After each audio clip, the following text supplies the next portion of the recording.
हो बोल मिट्टी दिया बावे आवे तेरे दुखा ने मार मुका ले आवे मेरा सोना माही. Welcome back everyone to the Daily Dose show with Shilpi. Hopefully you're staying good, safe and healthy. ਤੇ ਅੱਜ ਤੁਹਾਨੂੰ ਅਸੀਂ ਐਡਮਿੰਟਨ ਦੇ ਕਿਤੇ ਚੱਲਦੇ ਗੇੜੀ ਰੂਟ ਤੇ ਇੱਕ ਮਿਲਵਾਉਣ ਲੈ ਆਏ ਇੱਕ ਸਪੈਸ਼ਲ ਇਨਸਾਨ ਦੇ ਨਾਲ. ਸਪੈਸ਼ਲ ਇਨਸਾਨ ਦਾ ਨਾਮ ਤੁਸੀਂ ਮੇਰੇ ਗਾਣੇ ਤੋਂ ਬੁੱਝ ਲਿਆ ਹੋਣਾ ਆ, ਪਰ ਜ਼ਿਆਦਾ ਦੇਰ ਨਾਲ ਲਾਉਂਦੇ ਹੋਏ ਤੁਹਾਨੂੰ ਉਹਨਾਂ ਦੇ ਨਾਲ ਮਿਲਵਾਉਣੇ ਆ. ਵੀ ਆਲਵੇਜ਼ ਥਿੰਕ ਕਿ ਰੱਬ ਦਾ ਪਲਾਨ ਕੁਝ ਹੋਰ ਹੁੰਦਾ ਆ, ਲੇਕਿਨ ਇਹੋ ਜਿਹੇ ਇਨਸਾਨ ਵੀ ਹੁੰਦੇ ਨੇ ਕਹਿੰਦੇ ਨਹੀਂ, ਜੋ ਅਸੀਂ ਸੋਚਿਆ ਅਸੀਂ ਜ਼ਿੰਦਗੀ 'ਚ ਕਰਕੇ ਜ਼ਰੂਰ ਜਾਵਾਂਗੇ, ਰੱਬ ਜੋ ਮਰਜ਼ੀ ਕਰੀ ਜਾਵੇ. ਸੋ ਆਓ ਮਿਲਵਾਉਂਦੇ ਆ ਕਿ ਇਹੋ ਜਿਹੀ ਰੂਹ ਦੇ ਨਾਲ ਤੁਹਾਨੂੰ ਰੂਬਰੂ ਕਰਾਉਂਦੇ ਆ. ਆਓ ਫਿਰ ਦੇਰ ਕਿਸ ਚੀਜ਼ ਦੀ ਹੈ, ਆ ਜਾਓ.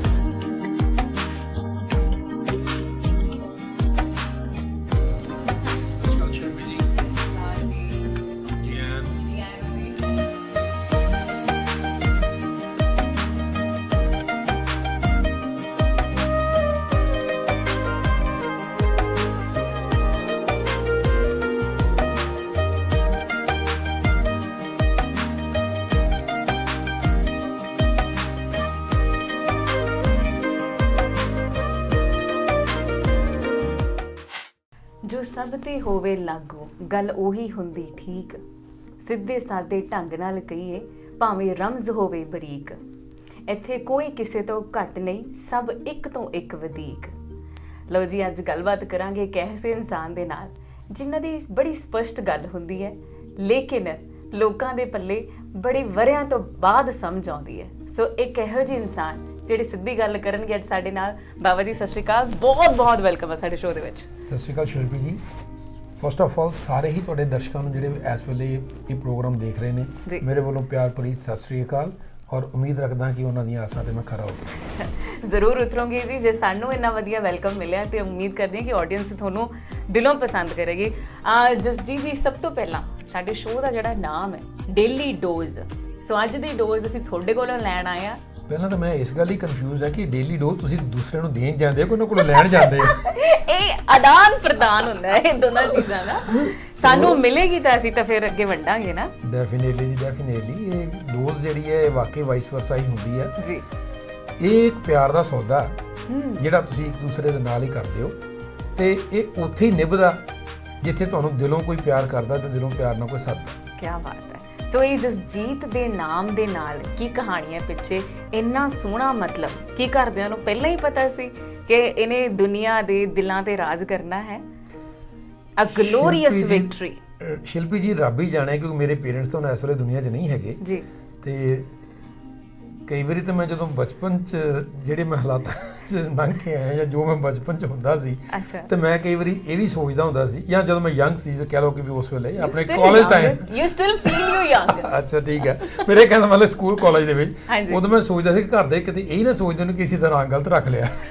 ਅੱਛਾ. ਪਰ ਇਹ ਹੈ ਕਿ ਨਹੀਂ, ਇਟਸ ਓਕੇ ਹੈ ਜੀ. ਨਾਮ ਜਿਹੜਾ ਕੋਈ ਵੀ ਹੋਵੇ ਜੀ. ਹੁਣ ਨਾਮ ਦੀਆਂ ਗੱਲਾਂ ਤੋਂ ਗੱਲ ਸ਼ੁਰੂ ਹੋ ਜਾਂਦੀ ਹੈ. ਆਪਣੀ ਗੱਲ ਵੀ ਬਾਅਦ ਕਰਾਂਗੇ. ਕਈ ਲੋਕਾਂ ਨੇ ਨਾਮ ਆਪਣਾ ਨਾਨਕ ਰੱਖਿਆ ਹੁੰਦਾ ਤੇ ਉਹ ਗੁਰੂ ਨਾਨਕ ਨਹੀਂ ਬਣ ਜਾਂਦੇ. ਸਹੀ ਗੱਲ ਹੈ, ਸਮਝ ਲੱਗੇ. ਹੁਣ ਮੇਰਾ ਨਾਮ ਜਸਜੀਤ ਰੱਖਿਆ ਤੇ ਮੈਂ ਇਹਦਾ ਮਤਲਬ ਮਾਂ-ਬਾਪ ਤੋਂ ਹੀ ਪੁੱਛਿਆ ਸੀ ਜਦੋਂ ਮੈਂ ਛੋਟਾ ਹੁੰਦਾ ਸੀ, ਤੇ ਉਹਨਾਂ ਨੇ ਦੱਸਿਆ ਸੀ ਕਿ ਇਹਦਾ ਮਤਲਬ ਹੈ ਜਿਹੜਾ ਜੱਗ ਨੂੰ ਜਿੱਤਣ ਵਾਲਾ ਹੋਵੇ. ਤੇ ਮੈਂ ਕੋਈ ਸਿਕੰਦਰ ਤਾਂ ਹੈ ਨਹੀਂ ਸੀ ਜਿਹੜਾ ਮੈਂ ਜੱਗ ਨੂੰ ਜਿੱਤਣ ਚੱਲਿਆ ਸੀ, ਮੈਨੂੰ ਪਤਾ ਸੀ ਕੋਈ. ਪਰ ਇਹ ਗੱਲ ਜ਼ਰੂਰ ਹੈ ਕਿ ਮੇਰੇ ਇੱਕ ਗੁਰਤੀ ਮੈਨੂੰ ਜ਼ਰੂਰ ਮਿਲੀ ਸੀ, ਉਹ ਸੀਗੀ ਪਿਆਰ ਦੀ. ਅੱਛਾ ਜੀ. ਤੇ ਮੈਂ ਸਾਰੀ ਜ਼ਿੰਦਗੀ ਕੋਸ਼ਿਸ਼ ਕੀਤੀ ਆ ਕਿ ਮੈਂ ਕਿਸੇ ਨੂੰ ਨਿਰਾਸ਼ ਨਾ ਕਰਾਂ ਤੇ ਪਿਆਰ ਨਾਲ ਮੈਂ ਆਪਣੀ ਜ਼ਿੰਦਗੀ ਸਪੈਂਡ ਕਰਾਂ ਤੇ ਅਗਲੇ ਨੂੰ ਵੀ ਖੁਸ਼ ਰੱਖਾਂ. ਜਸਜੀਤ ਜੀ, ਅਸੀਂ ਬਹੁਤ ਸਾਰੇ ਲੋਕਾਂ ਨੂੰ ਮਿਲਦੇ ਆ, ਤੁਹਾਨੂੰ ਪਤਾ ਹੈ ਕਿ ਸਾਡਾ ਜੇ ਅਸੀਂ ਡੇਲੀ ਡੋਜ਼ ਲੈਣ ਜਾਂਦੇ ਹਾਂ, ਕਿਸੇ ਨੂੰ ਦੇਣ ਜਾਂਦੇ ਹਾਂ, ਬਹੁਤ ਸਾਰੇ ਇੰਟਰਵਿਊਜ਼ ਕਰਦੇ ਹਾਂ, ਲੇਕਿਨ ਜਿਹੜੀ ਫੀਲ ਤੁਹਾਡੇ ਨਾਲ ਆਓ ਭਗਤ ਵਾਲੀ ਹੋਈ ਹੈ, ਇਹ ਬਚਪਨ ਤੋਂ ਹੀ ਸੀ ਕਿ ਕੈਮਰੇ ਨੂੰ ਦੇਖ ਕੇ ਆਉਂਦੀ ਹੈ? ਹੌਸਪਿਟੈਲਿਟੀ ਜਿਹੜੀ ਹੈ ਜੀ, ਹਾਂਜੀ, ਉਹ ਮੇਰੀ ਇਕੱਲੇ ਦੀ ਨਹੀਂ, ਮੇਰੇ ਪਰਿਵਾਰ ਦੀ ਇੱਕ ਖੁਸ਼ਕਿਸਮਤੀ ਹੈ ਕਿ ਸਾਡੀ ਪਰਿਵਾਰ ਦੀ ਝੋਲੀ 'ਚ ਪਈ ਹੈ. ਮੈਂ ਅੱਜ ਤੋਂ ਨਹੀਂ, ਮੈਂ ਆਪਣੇ ਬਚਪਨ ਤੋਂ ਆਪਣੇ ਮਾਂ-ਬਾਪ ਨੂੰ, ਆਪਣੀ ਵਾਈਫ ਨੂੰ, ਇਸ ਸਾਰਿਆਂ ਨੂੰ ਖਿੜੇ ਮੱਥੇ ਵੈਲਕਮ ਕਰਦੇ ਦੇਖਿਆ.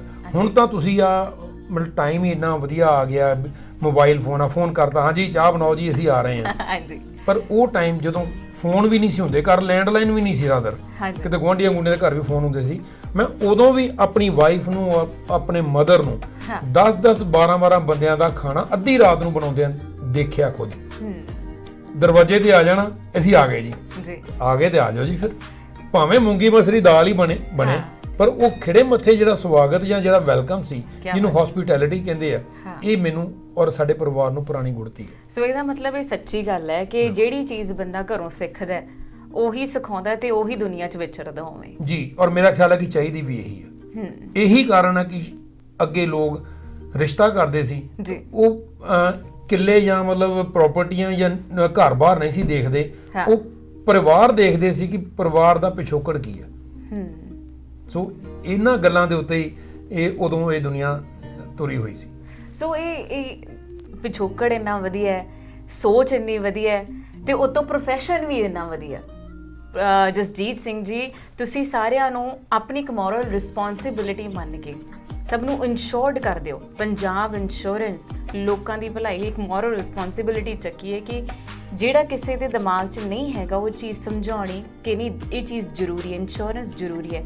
ਹਾਲਾਂਕਿ ਆਪਾਂ ਉਹਨਾਂ ਦੀ ਗੱਲਬਾਤ ਲਈ ਇੱਕ ਪੂਰਾ ਸੈਗਮੈਂਟ ਵੱਖਰਾ ਕਰਾਂਗੇ, ਲੇਕਿਨ ਇਹ ਜਿਹੜੀ ਇੰਸ਼ੋਰੈਂਸ ਦਾ ਜਿਹੜਾ ਤੁਸੀਂ ਮੁੱਦਾ ਚੱਕਿਆ ਸੀਗਾ ਜਦੋਂ ਇਹ ਬੇੜੀ 'ਚ ਪਏ ਹੋ, ਇਹ ਸਟਾਰਟ ਕੀਤੀ ਹੈ, so how do you feel ਕਿ ਅੱਜ ਕਿ ਵੀ ਸੱਚੀ ਤੁਸੀਂ ਉਸ ਚੀਜ਼ ਨੂੰ ਮੰਨ ਕੇ ਤੁਰੇ ਸੀ ਕਿ it's just a profession for you? Not at all. ਮੈਂ ਇੱਕ ਦਿਨ ਵੀ ਇਸ ਇੰਸ਼ੋਰੈਂਸ ਨੂੰ ਆਪਣਾ ਪ੍ਰੋਫੈਸ਼ਨ ਸਮਝਿਆ ਹੀ ਨਹੀਂ ਕਦੀ। ਮੈਂ ਜਿੱਦਣ ਇੰਸ਼ੋਰੈਂਸ ਦੀ ਲਾਈਨ 'ਚ ਆਇਆ ਸੀ, ਮੈਂ ਉਸ ਦਿਨ ਹੀ ਇਹ ਸੋਚ ਕੇ ਇਹੀ ਆਇਆ ਸੀ ਕਿ ਮੈਂ ਆਪਣੀ ਕਮਿਊਨਿਟੀ ਨੂੰ ਔਰ ਨਾਲ ਦੂਜੀਆਂ ਕਮਿਊਨਿਟੀਜ਼ ਨੂੰ ਜਿੱਥੇ ਤੱਕ ਮੇਰੀ ਅਪਰੋਚ ਹੋ ਸਕੀ, ਮੈਂ ਸਿਰਫ ਇਹੀ ਐਜੂਕੇਟ ਕਰਨ ਲਈ ਆਇਆ ਸੀ ਕਿ ਭਾਈ ਇੰਸ਼ੋਰੈਂਸ ਜਿਹੜੀ ਆ ਆਪਣੇ ਮੁਲਕਾਂ ਤੱਕ ਤਾਂ ਚੱਲਦੀ ਆਈ ਵੀ ਬਿਨਾਂ ਇੰਸ਼ੋਰੈਂਸ ਤੋਂ ਚੱਲ ਜਾਂਦਾ ਸੀ। ਕੈਨੇਡਾ ਦੇ ਵਿੱਚ ਬਿਨਾਂ ਇੰਸ਼ੋਰੈਂਸ ਤੋਂ ਚੱਲਣਾ ਬਹੁਤ ਮੁਸ਼ਕਿਲ ਆ, ਕਿਉਂਕਿ ਮੈਂ 1 ਸਾਲ ਮੈਡੀਕਲ ਦੇ ਉੱਤੇ ਕਰ ਰਿਹਾ। ਮੇਰੇ ਸੱਟ ਲੱਗ ਗਈ ਸੀ ਟਰੱਕ ਦੇ ਉੱਤੇ ਔਰ ਮੈਨੂੰ ਉਸ ਤੋਂ ਬਾਅਦ 1 ਸਾਲ ਘਰ ਰਹਿਣਾ ਪਿਆ। ਅੱਛਾ ਜੀ। ਮੇਰੇ ਘਰ ਹਰ ਮਹੀਨੇ $4000 ਮੈਨੂੰ 2012-13 ਦੇ ਵਿੱਚ ਮਿਲਦਾ ਸੀ। It was a big amount, right. ਔਰ ਕੀ ਸੀ ਕਿਉਂਕਿ ਮੇਰੇ ਕੋਲ ਉਸ ਵੇਲੇ ਇੰਸ਼ੋਰੈਂਸ ਸੀ। ਇਸੇ ਤਰ੍ਹਾਂ ਇੱਕ ਦਿਨ ਘਰ ਬੈਠੇ ਮੈਂ ਬੈਠਾ ਸੀ ਤੇ ਮੇਰੇ ਦਿਮਾਗ 'ਚ ਆਈ ਕਿ ਬਾਵਾ ਤੇਰੇ ਕੋਲ ਅੱਜ $4000 ਹੈਗਾ, ਤੇਰੇ ਘਰ ਦੀ ਮੌਰਗੇਜ ਜਾ ਰਹੀ ਹੈ, ਤੂੰ ਐਸ਼ ਨਾਲ ਘਰ ਬੈਠਾ, ਕੋਈ ਤੈਨੂੰ ਫਿਕਰ ਫਾਕਾ ਨਹੀਂ ਹੈਗਾ। ਕਿੰਨੀ ਕੁ ਕਮਿਊਨਿਟੀ ਆਪਣੀ ਜਿਹੜੀ ਸਿਰ ਥੱਲੇ ਬਾਂਹ ਦੇ ਕੇ ਰੋਜ਼ ਰਾਤ ਨੂੰ ਸੌਂ ਜਾਂਦੀ ਹੈ। ਤੇ ਜਦੋਂ ਨਜ਼ਰ ਮਾਰੀ, ਮੈਂ ਬੈਠੇ ਮੈਂ ਕਈਆਂ ਨੂੰ ਫੋਨ ਕੀਤਾ, ਸਾਰਿਆਂ ਨੇ ਨਹੀਂ ਕੀ ਕਰਨੀ ਇੰਸ਼ੋਰੈਂਸ ਦੀ ਕੀ ਲੋੜ ਹੈ, ਹਲੇ ਨਹੀਂ ਲੈਂਦੇ, ਬਾਅਦ ਚ ਲਵਾਂਗੇ, ਅਜੇ ਦੀ ਲੋੜ ਨਹੀਂ ਹੈਗੀ, ਉਹ ਅਜੇ ਨਹੀਂ ਆਇਆ। ਸੋ ਇਸ ਚੀਜ਼ ਨੇ ਮੈਨੂੰ ਮਜਬੂਰ ਕਰਤਾ ਲਾਇਸੈਂਸ ਲੈਣ ਲਈ। 2 ਮਹੀਨੇ ਲੱਗ ਗਏ ਸੀ ਜੀ ਮੈਨੂੰ ਲਾਇਸੈਂਸ ਪਾਸ ਕਰਨ ਲਈ। I don't feel shy in sharing this thing. ਮੈਂ ਕੋਈ ਬਹੁਤ ਜ਼ਿਆਦਾ ਕੋਈ ਹਾਈਲੀ ਕੁਆਲੀਫਾਈਡ, ਮੈਂ ਕਿਸੇ ਸਕਾਲਰ ਨਹੀਂ ਸੀ ਆਪਣੇ ਟਾਈਮ ਦਾ, ਪਰ ਮੈਂ ਜਦੋਂ ਇਹ ਠਾਣ ਲਈ ਸੀ ਕਿ ਮੈਂ ਇੰਸ਼ੋਰੈਂਸ ਦਾ ਲਾਇਸੈਂਸ ਲੈਣਾ, ਔਰ it was a very tough challenge for me. ਔਰ ਉਸ ਵੇਲੇ ਸਾਰਿਆਂ ਲਈ ਬੜਾ ਟਫ ਚੈਲੰਜ ਸੀ, ਹੁਣ ਤਾਂ ਇਹਨਾਂ ਨੇ ਬਹੁਤ ਈਜ਼ੀ ਕਰਤਾ। ਤੇ ਉਹ ਮੈਂ 2 ਮਹੀਨੇ ਦੇ ਵਿੱਚ ਉਹ ਲਾਇਸੈਂਸ ਪਾਸ ਕੀਤਾ ਤੇ ਫਿਰ ਮੈਂ ਇਸ ਪ੍ਰੋਫੈਸ਼ਨ 'ਚ ਆਇਆ। ਪਰ ਇੱਕ ਚੀਜ਼ ਦੀ ਸਹੁੰ ਖਾਦੀ ਸੀ ਕਿ ਆਪਣੇ ਲਾਲਚ ਪਿੱਛੇ ਕਦੀ ਕਿਸੇ ਨੂੰ ਮਿਸਗਾਈਡ ਨਹੀਂ ਕਰਨਾ, ਤੇ ਜਿਹੜਾ ਕਿ ਅੱਜ ਤੱਕ ਮੈਂ ਸਹੁੰ ਖਾ ਕੇ ਕਹਿਣਾ ਕਿ ਮੈਂ ਕਿਸੇ ਨੂੰ ਨਹੀਂ ਕੀਤਾ। ਔਰ ਐਡਮਿੰਟਨ ਕੀ ਟੋਰਾਂਟੋ ਤੱਕ ਮੇਰੇ ਕਲਾਇੰਟਸ ਨੇ, ਸਾਰੇ ਕੈਨੇਡਾ ਦੇ ਵਿੱਚ ਮੇਰੇ ਕਲਾਇੰਟਸ ਨੇ। ਇਸ ਵੇਲੇ ਕੋਈ ਇੱਕ ਬੰਦਾ ਮੈਨੂੰ ਉਂਗਲ ਖੜੀ ਕਰਕੇ ਕਹਿ ਦੇ ਕਿ ਸਾਨੂੰ ਅੱਜ ਇਹਨੇ ਮਿਸਗਾਈਡ ਕੀਤਾ ਸੀ, ਮੈਂ ਉਹਦਾ ਦੇਣਦਾਰ ਹਾਂ। ਸੋ ਮਿਸਗਾਈਡ ਤੋਂ ਜੇ ਮੈਂ ਬਾਬਾ ਜੀ ਨੂੰ ਪੁੱਛਾਂ, ਤੁਹਾਨੂੰ ਕੈਨੇਡਾ ਆਏ ਨੂੰ ਵੀ ਬਹੁਤ ਸਾਲ ਹੋ ਗਏ ਹੈ ਨਾ, ਤੇ ਪਰ ਇਹ ਸਫ਼ਰ ਕੈਨੇਡਾ ਤੋਂ ਤਾਂ ਸ਼ੁਰੂ ਨਹੀਂ ਹੋਇਆ, ਇਹ ਪਠਾਨਕੋਟ ਤੋਂ ਸ਼ੁਰੂ ਹੋਇਆ ਸਫ਼ਰ ਹੈ। ਤੇ ਉਹ ਮਿਸਗਾਈਡ ਵਾਲਾ ਕਦੇ ਆਪਣੇ ਆਪ ਨੂੰ ਤਜਰਬਾ ਕੀਤਾ ਤੁਸੀਂ ਕਿ ਜੇ ਤੁਸੀਂ ਨਹੀਂ ਕੀਤਾ ਪਰ ਤੁਹਾਡੀ ਅੱਖ ਪਛਾਣਦੀ ਹੈ ਕਿ ਜਦੋਂ ਤੁਹਾਨੂੰ ਕੋਈ ਕਰਦਾ ਹੋਊਗਾ? ਪਹਿਲਾਂ ਤਾਂ ਮੈਨੂੰ ਹੁਣ ਇਸ ਗੱਲ ਦੀ ਸਮਝ ਲੱਗ ਗਈ ਕਿ ਤੁਸੀਂ ਕਾਫੀ ਹੋਮਵਰਕ ਕਰਕੇ ਆਏ ਹੋ, ਜਿਹੜੀ ਤੁਸੀਂ ਗੱਲ ਸਿੱਧੀ ਪਠਾਨਕੋਟ ਤੇ ਲੈ ਗਏ ਹੋ। ਸੋ ਇਹ ਗੱਲ ਦਰੁਸਤ ਹੈ ਜੀ ਕਿ ਦੇਖੋ ਮੈਂ ਸ਼ੁਰੂ ਤੋਂ ਇਸੇ ਤਰ੍ਹਾਂ ਦਾ ਜੀ, ਮੇਰੇ 'ਚ ਬੇਅੰਤ ਬੁਰਾਈਆਂ ਹੋਣਗੀਆਂ, ਅੱਛਾਈਆਂ ਦੀ ਮੈਂ ਕੋਈ ਗੱਲ ਨਹੀਂ ਕਰਦਾ, ਹਮ ਨਹੀਂ ਚੰਗੇ ਬੁਰਾ ਨਹੀਂ ਕੋਈ, ਤੇ ਮੈਨੂੰ ਤਾਂ ਕੋਈ ਦੂਸਰਾ ਬੁਰਾ ਨਜ਼ਰ ਨਹੀਂ ਆਉਂਦਾ। ਪਰ ਗੱਲ ਇਹ ਵੀ ਸੱਚ ਹੈ ਕਿ ਆਪਣੇ ਵੱਲੋਂ ਮੈਂ ਕਦੀ ਕਿਸੇ ਦਾ ਬੁਰਾ ਨਹੀਂ ਕੀਤਾ ਜੀ ਜਾਨ ਨਾਲ। ਮੈਂ ਮਤਲਬ ਮੇਰੀ ਕੋਸ਼ਿਸ਼ ਹੁੰਦੀ ਹੈ ਕਿ ਮੈਂ ਕਿਸੇ ਰਾਹ ਜਾਂਦੇ ਦੇ ਵੀ, ਮੈਨੂੰ ਕੋਈ ਰਾਹ ਜਾਂਦਾ ਵੀ ਮਿਲ ਜਾਂਦਾ, ਹੁਣ ਵੀ ਮੈਨੂੰ ਮਿਲ ਜਾਂਦਾ ਨਾ, ਤੇ ਮੈਂ ਨਹੀਂ ਉਹਨੂੰ ਪੁੱਛਦਾ ਵੀ ਤੂੰ ਕੌਣ ਹੈ। ਜੇ ਉਹਨੇ ਮੇਰੇ ਕੋਲ ਕੁਝ ਮੰਗਿਆ ਜਾਂ ਉਹਨੇ ਕੋਈ ਮੇਰੇ ਕੋਲ ਕੁਝ ਐਕਸਪੈਕਟ ਕੀਤਾ ਨਾ, ਤੇ ਮੇਰੀ 99% ਕੋਸ਼ਿਸ਼ ਹੁੰਦੀ ਹੈ ਕਿ ਮੈਂ ਉਹਨੂੰ ਦੇ ਦਿਆਂ ਜਾਂ ਮੈਂ ਉਹਦੇ ਲਈ ਕੁਝ ਕਰ ਸਕਾਂ। ਹਮੇਸ਼ਾ ਹੀ, ਅੱਜ ਦੀ ਨਹੀਂ, ਬਚਪਨ ਦੀ। ਮੈਂ ਜਦੋਂ ਦੀ ਹੋਸ਼ ਸੰਭਾਲੀ ਮੈਂ ਆਪਣੇ ਆਪ ਨੂੰ ਇਦਾਂ ਦਾ ਦੇਖਿਆ ਜੀ। ਵੈਲ ਮੈਂ ਤਾਂ ਤੁਹਾਨੂੰ ਹੁਣ ਕਾਫੀ ਸਾਲ ਹੋ, ਕਾਫੀ ਨਹੀਂ ਕਹਿ ਸਕਦੀ ਕਿਉਂਕਿ ਕੁਝ ਸਾਲ ਹੋਏ ਵਿਦ ਡਿਊ ਰਿਸਪੈਕਟ ਤੁਸੀਂ ਕਾਫੀ ਵੱਡੇ ਹੋ ਮੇਰੇ ਨਾਲੋਂ, ਤੇ ਲੇਕਿਨ ਜਿੰਨੇ ਕੁ ਵੀ ਸਾਲ ਹੋ ਗਏ ਨੇ ਤੁਹਾਨੂੰ ਦੇਖਦਿਆਂ ਨੂੰ, ਕਿਤੇ ਸੁਣਦਿਆਂ ਨੂੰ, ਇਟਸ ਆਲਵੇਜ਼ ਅ ਪੋਜ਼ਿਟਿਵ ਔਰਾ ਜਿਹਨੂੰ ਕਹਿੰਦੇ ਕਿ ਨਹੀਂ ਇਸ ਇਨਸਾਨ ਦੀ ਜਿਹੜੀ ਡੋਜ਼ ਆ ਉਹ ਸਾਡੀ ਲਾਈਫ ਦੇ ਵਿੱਚ ਬਾਕੀ ਹੈ। ਸੋ ਤਾਂ ਹੀ ਅਸੀਂ ਤੁਹਾਡੇ ਕੋਲ ਅੱਜ ਆਏ ਹਾਂ। ਸੋ ਜਿਹੜਾ ਇਹ ਜਸਜੀਤ ਬਾਵਾ ਜੀ ਮੇਰੇ ਸਾਹਮਣੇ ਬੈਠੇ ਨੇ, ਤੇ ਅੱਜ ਤੋਂ ਕਾਫੀ ਸਾਲ ਪਹਿਲਾਂ ਵਾਲੇ ਜਦੋਂ ਪਠਾਨਕੋਟ ਤੋਂ ਆਪਣੀ ਜ਼ਿੰਦਗੀ ਦੀ ਸ਼ੁਰੂਆਤ ਕੀਤੀ ਸੀ, ਜਿਹੜਾ ਰੋਬ ਸੀ ਹੈ ਨਾ, ਅੱਜ ਤਾਂ ਬੜੇ ਪੋਲਾਈਟ ਹੋ ਹੈ ਨਾ, ਮੈਨੂੰ ਨਹੀਂ ਪਤਾ ਬਾਕੀ ਘਰ ਦਾ ਜੋਗੀ ਜੋਗੜਾ ਬਾਹਰ ਦਾ ਜੋਗੀ ਸਿੱਧ, ਤੇ ਇਹ ਪਰਸਨੈਲਿਟੀ 'ਚ ਕੁਝ ਚੇਂਜ ਆਇਆ ਹੈ ਕਿ ਪਹਿਲੇ ਦਿਨੋਂ ਹੀ ਤੁਸੀਂ ਇਦਾਂ ਦੇ ਸੀ? ਨਹੀਂ, ਮੈਂ ਸ਼ੁਰੂ ਤੋਂ ਇਦਾਂ ਦਾ ਸੀ। Should I ask your wife or no? ਬਿਲਕੁਲ, ਮੈਂ ਤੁਹਾਨੂੰ ਆਹੀ ਗੱਲ ਕਹਿਣ ਲੱਗਾ ਸੀ ਕੁਝ ਹੋਰ ਕਿ ਤੁਸੀਂ ਦਰਅਸਲ ਐਕਚੁਅਲੀ ਐਪੀਸੋਡ ਗਲਤ ਰੱਖ ਲਿਆ। ਪਹਿਲਾਂ ਤੁਹਾਨੂੰ ਮੇਰੇ ਘਰਦਿਆਂ ਨੂੰ ਮਿਲਣਾ ਚਾਹੀਦਾ ਸੀ, ਫਿਰ ਸ਼ਾਇਦ ਇਸ ਐਪੀਸੋਡ ਦੀ ਨੌਬਤ ਹੀ ਨਹੀਂ ਆਉਣੀ ਸੀ। ਉਹਨਾਂ ਨੇ ਲਿਆਉਣੀ ਨਹੀਂ ਦੇਣੀ ਸੀ। ਸੋ ਇਸ ਕਰਕੇ ਜੀ ਕਿ ਨਹੀਂ, ਠੀਕ ਹੈ, ਮੈਂ ਦੇਖੋ ਹਰ ਇਨਸਾਨ ਦੇ ਵਿੱਚ ਖਾਮੀਆਂ ਹੁੰਦੀਆਂ ਜੀ, ਮੇਰੇ 'ਚ ਬੇਅੰਤ ਕੁਝ ਜ਼ਿਆਦਾ ਹੋਣਗੀਆਂ, ਤੇ ਪਰ ਇਹ ਖਾਮੀਆਂ ਜਿਹੜੀਆਂ ਤੁਹਾਡੀਆਂ ਤੁਹਾਡੀਆਂ ਖਾਮੀਆਂ ਉਦੋਂ ਲੁਕ ਵੀ ਸਕਦੀਆਂ ਨੇ ਜੇ ਤੁਸੀਂ ਦਿਲੋਂ ਕਿਸੇ ਦਾ ਬੁਰਾ ਨਹੀਂ ਕਰਦੇ। ਔਰ ਮੈਂ ਆਪਣੇ ਆਪ ਨੂੰ ਉਸੇ ਲਈ ਇੱਕ ਖੁਸ਼ਕਿਸਮਤ ਸਮਝਦਾ ਕਿ ਮੇਰੇ 'ਚ ਹੋਰ ਕੋਈ ਗੁਣ ਹੋਵੇ ਜਾਂ ਨਾ ਹੋਵੇ, ਪਰ ਇਹ ਜ਼ਰੂਰ ਹੈਗਾ ਜਿਹਨੂੰ ਮੈਂ ਪ੍ਰਾਊਡਲੀ ਕਹਿ ਸਕਦਾ ਕਿ ਮੈਂ ਕਦੀ ਕਿਸੇ ਦਾ ਬੁਰਾ ਨਹੀਂ ਚਾਹ ਸਕਦਾ, ਚਾਹੇ ਕੁਝ ਵੀ ਹੋ ਜਾਏ। ਮੇਰਾ ਭਾਵੇਂ ਸਭ ਕੁਝ ਰੁੜ ਜਾਏ, ਮੈਨੂੰ ਕੋਈ ਟੈਨਸ਼ਨ ਨਹੀਂ ਹੁੰਦੀ ਕਦੀ, ਪਰ ਮੈਂ ਇਹ ਨਹੀਂ ਕਦੀ ਚਾਹਿਆ ਕਿ ਵੀ ਅੱਜ ਮੈਂ ਆਪਣੇ ਭਲੇ ਵਾਸਤੇ ਮੈਂ ਕਿਸੇ ਦਾ ਬੁਰਾ ਕਰ ਸਕਾਂ। ਕਿਆ ਬਾਤ ਹੈ। ਸੋ ਹਲੇ ਬਹੁਤ ਸਾਰੀਆਂ ਚੀਜ਼ਾਂ ਨੇ ਤੁਹਾਡੇ ਕੋਲ ਬਾਬਾ ਜੀ ਸਿੱਖਣ ਨੂੰ। ਬਾਹਰ ਬੜਾ ਮੌਸਮ ਸੋਹਣਾ ਹੈ, ਸੋ ਮੈਂ ਚਾਹੁੰਦੀ ਹਾਂ ਕਿ ਬਾਹਰ ਦੀ ਵੀ ਸੈਰ ਆਪਾਂ ਦੋਨੇ ਜਣੇ ਕਰ ਹੀ ਲਈਏ। ਨਹੀਂ ਬਾਹਰ ਇਸ ਤੋਂ ਪਹਿਲਾਂ ਕਿ ਇਹਨਾਂ ਦੀ ਜਿਹੜੀ ਧਰਮ ਪਤਨੀ ਆ ਉਹ ਕਹਿਣ ਕਿ ਨਹੀਂ ਵੀ ਅਗਲਾ ਇੰਟਰਵਿਊ ਨਹੀਂ ਕਰਨ ਦੇਣਾ ਮੈਂ, ਸੋ ਅੱਜ ਜਿੰਨਾ ਵੀ ਇਕੱਠਾ ਕਰ ਸਕੀਏ, ਜਿੰਨਾ ਵੀ ਨਿਚੋੜ ਸਕੀਏ ਇਹਨਾਂ ਦੀ ਲਾਈਫ ਦੇ ਐਕਸਪੀਰੀਅੰਸਿਸ ਕੋਲੋਂ ਆਪਾਂ ਜਾਣਾਂਗੇ। ਮਿਲਦੇ ਆ ਤੁਹਾਨੂੰ, ਬਾਹਰ ਦੀ ਸੈਰ ਕਰਾਉਂਦੇ ਆ ਤੇ ਦਿਖਾਉਂਦੇ ਆ ਪੰਜਾਬ ਇੰਸ਼ੋਰੈਂਸ ਦਾ ਆਫਿਸ ਇੰਨਾ ਸੋਹਣਾ ਇਹਨਾਂ ਨੇ ਬਣਾਇਆ ਹੈ, ਬੜੇ ਦਿਲ ਨਾਲ ਬਣਾਇਆ, ਬੜੀ ਦੁਆਵਾਂ ਨਾਲ ਬਣਾਇਆ। ਸੋ ਆਓ ਲੈ ਕੇ ਚੱਲਦੇ ਆ, ਬਾਹਰ ਦੀ ਸੈਰ ਕਰਦੇ ਹਾਂ ਤੁਹਾਡੇ ਨਾਲ। ਜੀ श्योर, लेट्स हैव।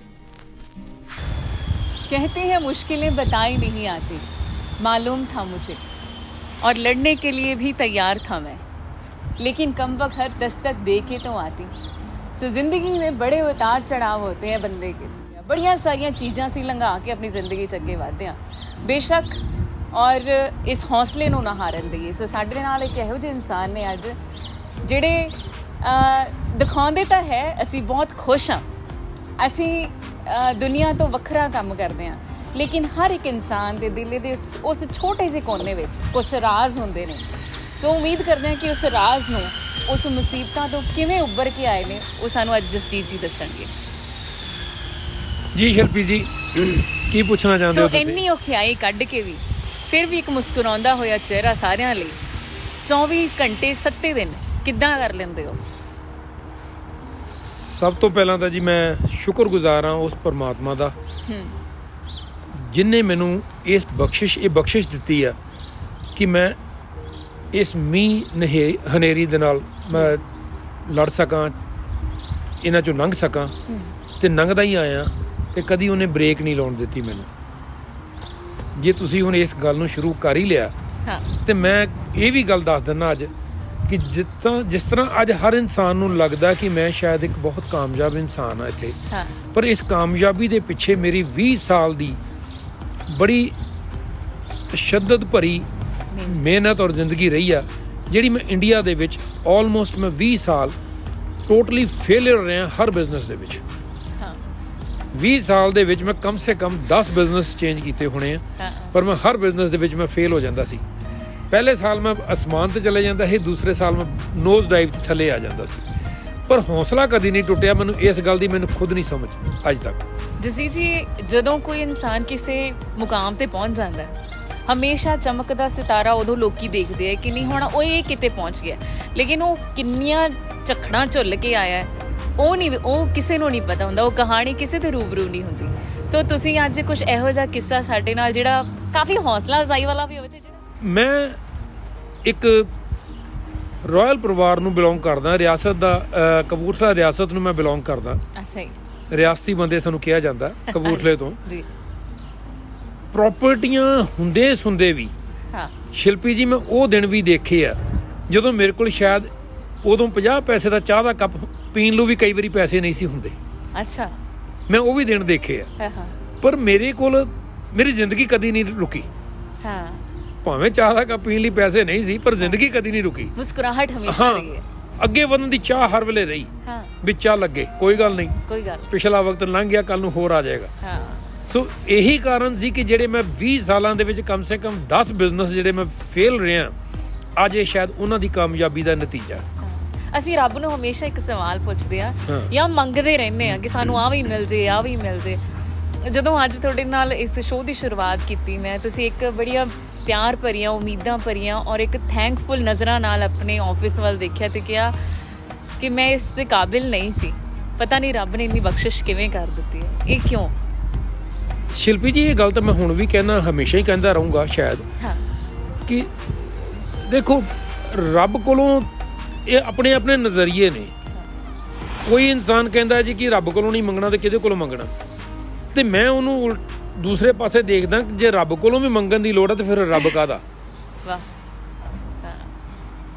ਕਿਉਂਕਿ ਰੱਬ ਤੁਹਾਨੂੰ ਪਾਲਣ ਪੋਸ਼ਣ ਵਾਲਾ ਉਹੀ ਹੈ ਜਿਸ ਤਰ੍ਹਾਂ ਮਾਂ ਨੂੰ ਪਤਾ ਕਿ ਪੁੱਤ ਨੂੰ ਭੁੱਖ ਲੱਗੀ ਹੈ ਤੇ ਉਹਨੇ ਦੁੱਧ ਪਿਲਾ ਦੇਣਾ ਬਿਨ ਬੋਲਿਆ ਸਭ ਕੁਝ ਜਾਣਦਾ ਤੇ ਫਿਰ ਗੱਲ ਸੁਣੋ ਮੇਰੀ ਫਿਰ ਜੇ ਆਪਾਂ ਰੋਜ਼ ਜਾ ਕੇ ਪਾਠ ਵੱਲ ਧਿਆਨ ਤਾਂ ਘੱਟ ਹੁੰਦਾ ਬੰਦੇ ਦਾ ਜੇ ਮੰਗਣ ਵਾਲੇ ਪਾਸੇ ਧਿਆਨ ਹੁੰਦਾ ਤੇ ਪਾਠ ਤੁਸੀਂ ਕੀ ਕਰੋਗੇ ਮੈਂ ਆਪਣੀ ਜ਼ਿੰਦਗੀ 'ਚ ਓਨੈਸਟਲੀ ਕਹਿ ਸਕਦਾ ਕਿ ਮੈਂ ਕਦੀ ਰੱਬ ਕੋਲੋਂ ਕੁਝ ਮੰਗਿਆ ਨਹੀਂ ਜੇ ਮੰਗਿਆ ਵੀ ਹੈ ਤਾਂ ਸਿਰਫ ਇੱਕ ਚੀਜ਼ ਜ਼ਰੂਰ ਮੰਗੀ ਹੋਊਗੀ ਕਿ ਇੱਜ਼ਤ ਦੀ ਦਾਲ ਰੋਟੀ ਦੇਈਂ ਬਸ ਮੈਨੂੰ ਪੈਸਾ ਸ਼ੌਹਰਤ ਜਾਂ ਕੋਈ ਇਹੋ ਜਿਹੀ ਚੀਜ਼ ਦੀ ਕਿਸੇ ਦੀ ਕੋਈ ਲੋੜ ਨਹੀਂ ਪਰ ਉਹਨੇ ਅੱਜ ਇੰਨਾ ਕੁਝ ਦਿੱਤਾ ਕਿ ਮੈਂ ਕਈ ਵਾਰੀ ਇਹ ਵੀ ਸੋਚਦਾ ਕਿ ਯਾਰ ਮੈਂ ਇਹਦੇ ਤੋਂ ਲਾਇਕ ਵੀ ਨਹੀਂ ਸੀ ਜਿੰਨਾ ਉਹਨੇ ਦੇ ਦਿੱਤਾ ਇਹ ਤੁਹਾਡਾ ਇੱਕ ਜੈਸਚਰ ਹੈ ਤੁਹਾਡੇ ਹਰ ਇੱਕ ਚੀਜ਼ ਜਿਹੜੀ ਤੁਹਾਡੇ ਕੋਲ ਹੈਗੀ ਇੱਕ ਥੈਂਕਫੁਲ ਜੈਸਚਰ ਹੈਗਾ ਸੋ ਜਸਜੀਤ ਜੀ ਇਹ ਮੈਂ ਛੋਟੇ ਹੁੰਦੇ ਤੋਂ ਹੀ ਮੈਨੂੰ ਇਹ ਚੀਜ਼ ਨਾ ਬੜੀ ਮੇਰੇ ਡੈਡ ਵੀ ਸਿਖਾਉਂਦੇ ਹੁੰਦੇ ਅੱਜ ਤੱਕ ਸਿਖਾਉਂਦੇ ਵੀ ਪੁੱਤ ਦਸਵੰਧ ਕੱਢੀ ਦਾ ਹੁੰਦਾ ਸੋ ਮੈਨੂੰ ਇਹ ਲੱਗਦਾ ਹੈ ਕਿ ਦਸਵੰਧ ਬਾਬਾ ਜੀ ਪੈਸੇ ਦਾ ਕੱਢਣ ਨਾ ਕੱਢਣ ਲੇਕਿਨ ਪਿਆਰ ਦਾ ਜ਼ਰੂਰ ਕੱਢਦੇ ਆ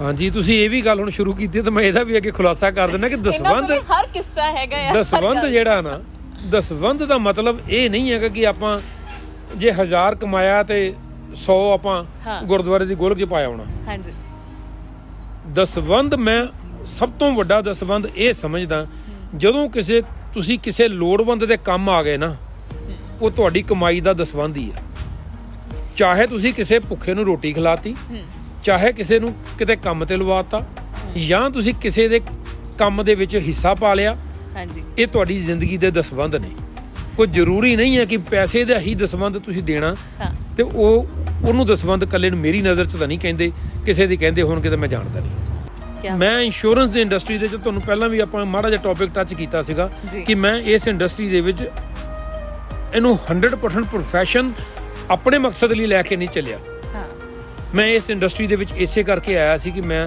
ਸਮਝਦਾ ਸੀਗਾ ਕਿ ਮੇਰੀਆਂ ਕੁਝ ਕਮਿਊਨਿਟੀਜ਼ ਨੂੰ ਇਹਦੀ ਲੋੜ ਆ ਤੇ ਉਹਨਾਂ ਨੂੰ ਇੱਕ ਇਨਫੋਰਮੇਸ਼ਨ ਦੇਣ ਲਈ ਆਇਆ ਤਾਂ ਕਿ ਉਹ ਕੁਝ ਆਪਣੀ ਜ਼ਿੰਦਗੀ ਦਾ ਆਪ ਸਵਾਰ ਸਕਣ ਕਿੰਨੇ ਐਕਸੀਡੈਂਟ ਤੁਸੀਂ ਮੇਰੇ ਖਿਆਲ ਹਰ ਸਾਲ ਸੁਣਦੇ ਹੋ ਖਾਸ ਕਰਕੇ ਟਰੱਕਿੰਗ ਦੇ ਵਿੱਚ ਕਿ ਉਹਨਾਂ ਕੋਲ ਇੰਸ਼ੋਰੈਂਸ ਹੈ ਨਹੀਂ ਸੀ ਕਈਆਂ ਕੋਲ ਤਾਂ ਉਹਨਾਂ ਦਾ ਸੰਸਕਾਰ ਕਰਨ ਲਈ ਪੈਸੇ ਨਹੀਂ ਹੁੰਦੇ ਉਹਨਾਂ ਦੇ ਡੈੱਡ ਬੋਡੀਜ਼ ਭੇਜਣ ਲਈ ਇੰਡੀਆ ਪੈਸੇ ਨਹੀਂ ਹੁੰਦੇ ਮੈਨੂੰ ਇੱਕ ਗੱਲ ਦਾ ਜਵਾਬ ਫਿਰ ਸਾਡੀ ਕਮਿਊਨਿਟੀ ਦੀ ਬੜੀ ਸ਼ਾਬਾਸ਼ ਹੈ ਕਿ ਉਹ ਪੈਸੇ ਇਕੱਠੇ ਕਰਕੇ ਉਹਨਾਂ ਨੂੰ ਭੇਜ ਦਿੰਦੇ ਮੈਨੂੰ ਇੱਕ ਗੱਲ ਦਾ ਮੈਨੂੰ ਇਹਦਾ ਜਵਾਬ ਦੇ ਦਿਓ ਕੋਈ ਜਣਾ ਇੱਕ $20 ਦੀ ਇੰਸ਼ੋਰੈਂਸ ਲੱਗਦੀ ਆ ਆਪਣੀ ਔਰ ਆਪਣੇ ਪਰਿਵਾਰ ਨੂੰ ਪ੍ਰੋਟੈਕਟ ਕਰਨ ਲਈ ਜਿਹੜਾ ਟਰੱਕ ਡਰਾਈਵਰ 4 ਜਾਂ $5,000 ਤਨਖਾਹ ਲੈਂਦਾ ਮਹੀਨੇ ਦੀ ਕੀ ਉਹ $20 ਆਪਣੇ ਤੇ ਆਪਣੇ ਪਰਿਵਾਰ ਨੂੰ ਪ੍ਰੋਟੈਕਟ ਕਰਨ ਲਈ ਨਹੀਂ ਲਗਾ ਸਕਦਾ ਬੜੀ ਈਜ਼ੀਲੀ ਅਗਰ ਇਹੋ ਜਿਹੇ ਮੁਲਕ ਦੇ ਵਿੱਚ ਆ ਕੇ ਵੀ ਅਸੀਂ ਮੰਗਤੇ ਹੀ ਬਣੇ ਰਹੇ ਤੇ ਫਿਰ ਇਹੋ ਜਿਹਾ ਖੁਸ਼ਹਾਲ ਮੁਲਕ ਆਉਣ ਦੀ ਲੋੜ ਵੀ ਕੀ ਸੀ ਆਪਾਂ ਨੂੰ ਜੀ ਸੋ ਬਾਬਾ ਜੀ ਅੱਜ ਸਾਰੀਆਂ ਗੱਲਾਂ ਹੋ ਗਿਆ ਇਹ ਵੈਸੇ ਮੈਨੂੰ ਮਿਸਿਸ ਨੂੰ ਕੁਐਸਚਨ ਪੁੱਛਣਾ ਚਾਹੀਦਾ ਇਹਨਾਂ ਨੂੰ ਨਹੀਂ ਪੁੱਛਣਾ ਚਾਹੀਦਾ I think she is the right person Baba ji romantic ਕਿੰਨੇ ਕੁ ਨੇ ਬਾਬਾ ਜੀ ਸ਼ਰਮਾਉਣ ਵਾਲੀ ਕੋਈ ਗੱਲ ਨਹੀਂ ਇਹਦੇ ਵਿੱਚ ਨਹੀਂ ਮੈਂ ਸ਼ਰਮਾ ਨਹੀਂ ਰਿਹਾ ਤੁਹਾਡੀ ਨਜ਼ਰਾਂ ਕਿੰਨੀ ਹਾਈ ਕਿੱਥੋਂ ਪੁੱਛ ਲਿਆ ਸਵਾਲ ਇਹ ਨਹੀਂ ਕੋਈ ਸ਼ਰਮਾਉਣ ਵਾਲੀ ਗੱਲ ਨਹੀਂ ਹਾਂ ਪਹਿਲੀ ਤਾਂ ਗੱਲ ਇਹ ਜੀ ਕਿ ਮੈਂ ਆਮ ਬੋਰਨ ਜੈਮਨੀਅਨ ਓਕੇ ਤੇ ਜੈਮਨੀਅਨ ਜਿਹੜੇ ਹੈ ਉਹਨਾਂ ਦਾ ਲਿਖਿਆ ਹੋਇਆ ਕਿ ਫੋਰਕਾਸਟ ਉਹਨਾਂ ਦੀ ਰੋਮਾਂਟਿਕ ਹੀ ਹੁੰਦੇ ਆ ਜਨਰਲੀ ਤੇ ਰੋਮਾਂਸ ਦਾ ਮਤਲਬ ਇਕੱਲਾ ਇੱਕ ਮਤਲਬ ਹੀ ਨਹੀਂ ਹੈਗਾ, ਉਹਦੇ ਕਈ ਮਤਲਬ ਨੇ।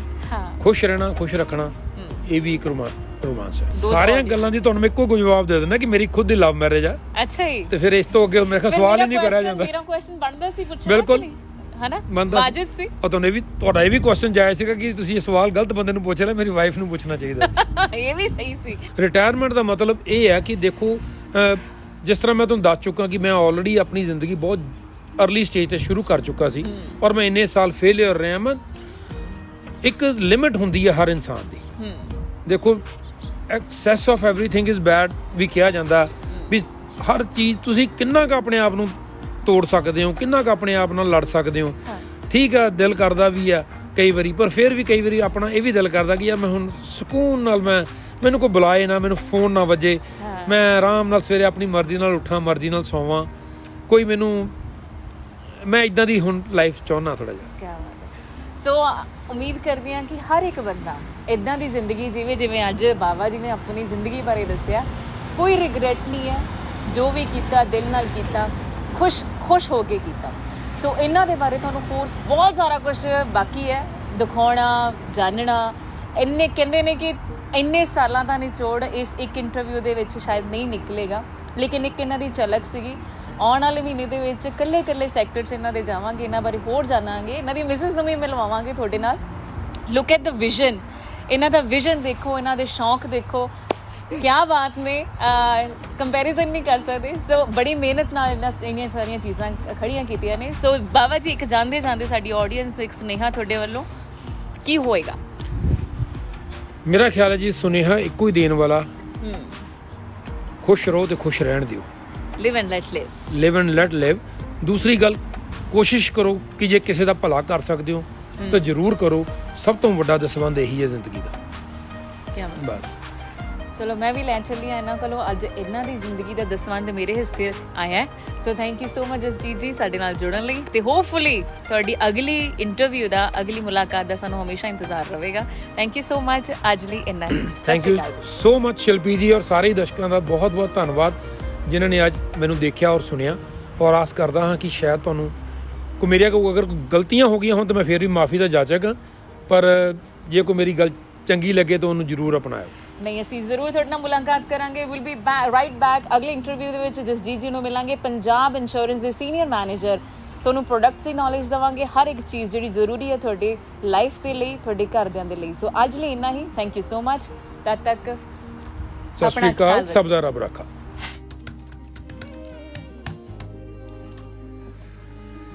ਜੇ ਕੋਈ ਦੱਸੇ ਗੱਲ ਤਜਰਬੇ ਵਾਲੀ ਤਾਂ ਸੁਣ ਲਈਏ, ਗੱਲ ਨਾ ਪਈਏ। ਬਣ ਜਾਈਏ ਉਸਤਾਦ ਵੀ ਭਾਵੇਂ, ਤਾਂ ਵੀ ਸਿੱਖਦੇ ਰਹੀਏ, ਨੀਵੇਂ ਰਹੀਏ। ਸਤਿ ਸ਼੍ਰੀ ਅਕਾਲ ਜੀ। Thank you very much for watching me on daily dose. ਮੈਂ ਤੁਹਾਡਾ ਆਪਣਾ ਜਸਜੀਤ ਸਿੰਘ ਬਾਵਾ।